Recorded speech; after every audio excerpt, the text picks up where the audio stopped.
The royal family have not really ever hit back about things that he said, but now we've actually got a US court judging whether his book is true or not. I mean, his words finally are actually, having to be judged. They're having to be, they've got consequences. Yeah, well, it's his defence, isn't it? Well, the defence of the lawyers acting on his behalf, that maybe they wasn't true. Well, you can't have it both ways. If it's true, then you're guilty. But if it's not true, you're a liar.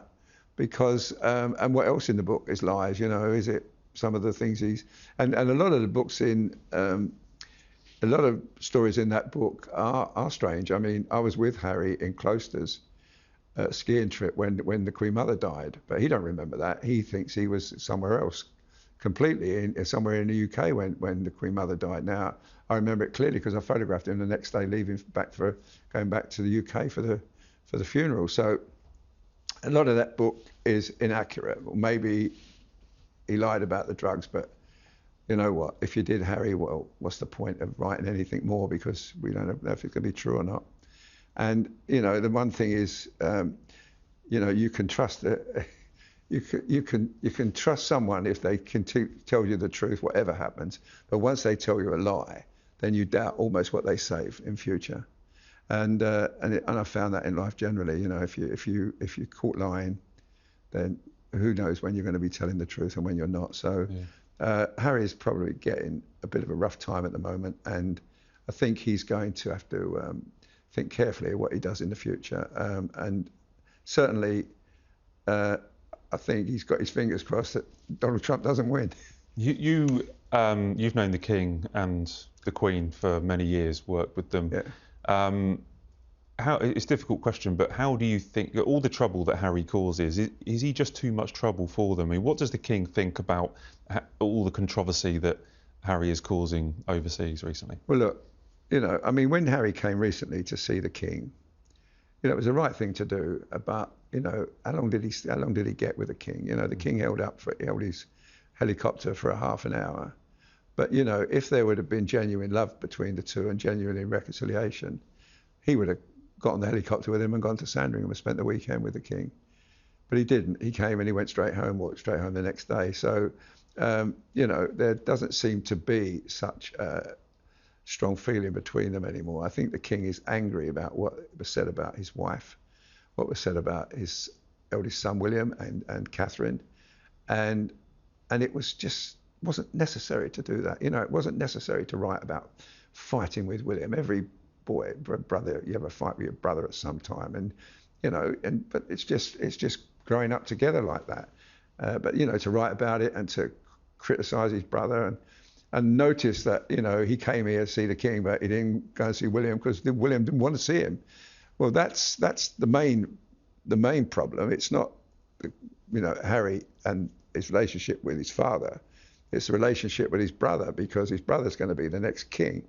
And Harry, I remember making a TV interview a few years ago saying his main role in life was to support his brother when he became king. Well, he's not doing a very good job of it at the moment. That's got to be resolved at some stage, hasn't it? Do you think someone needs to apologise? I think he's got to do a lot of penance personally. I think he has. I think, this, calling in all the money and breaking in the money, trashing the royal family. He doesn't need money. When he was a member of the royal family here, he never needed money. He never even had to worry about parking his car, getting a haircut, ordering a suit, anything. He was someone special. He was a member of the royal family. He was Prince Harry, and he was the Duke of Sussex, and he needed to do that. But he thinks the life in America is sweeter. Well, I think he's beginning to find out it's not as sweet as he thought. I mean, we spend a lot of time talking about the Montecito twosome that aren't working royals. Should we concentrate on some of the royals that we see every day out and about working? Yeah. Well, you've been out with Camilla quite a few times in the last couple of weeks, couple of days, which you do a lot. Well, but we concentrate on the fact that the King is ill and we want the King to get better. How do you think that Camilla, from what you've seen on your jobs, how do you think that Camilla is coping with, being at the forefront of the royals while her husband is recovering from cancer? Oh, I think she's been amazing from the very beginning. I've done 3 jobs with her actually, And she doesn't look like a concerned wife to me. She doesn't look like she's worried sick about her husband, because she's when asked, she said he's doing very well, and she's laughing and joking. I mean, we did a job with some of the come dancing contestants, and although she didn't dance because it was, I think she thought it wasn't probably the right thing to do, she was excited, and she said, I'm Strictly's biggest fan, and then with some recently I did one with detection dogs. These dogs are trained to detect illnesses in people, and Camilla's the patron, and it was their 15th anniversary, and she cut the cake, and she was thrilled, and she was so pleased, and she made this lovely speech about these wonderful animals and what they can do, and totally upbeat, and I feel that the fact that the king is waving to people still when he goes to church on Sunday with a big smile on his face, and the way that she is absolutely just, well, one of the engagements at Cambridge was a job they were jointly supposed to do, the king and the queen, and of course because of the king's illness, she brought the engagement forward and carried it out on her own. That's the way she's taken on a lot more of the load, but absolutely smiling, sparkling, and as usual, doing a brilliant job every day. And I suspect because of that, I feel the king is going to make a full recovery. I really do. And it's tough times for the royal family at the moment. Catherine's not coming back till after Easter, and the king, we don't know when he'll be back at work, and or when back facing the public. And the reason he doesn't do that is because he can't afford to catch colds or illnesses or flu, which would hamper his treatment. So the reason he's keeping away from the public eye is because of that. It's not because he doesn't want to. It's because that's what the doctors have ordered him not to.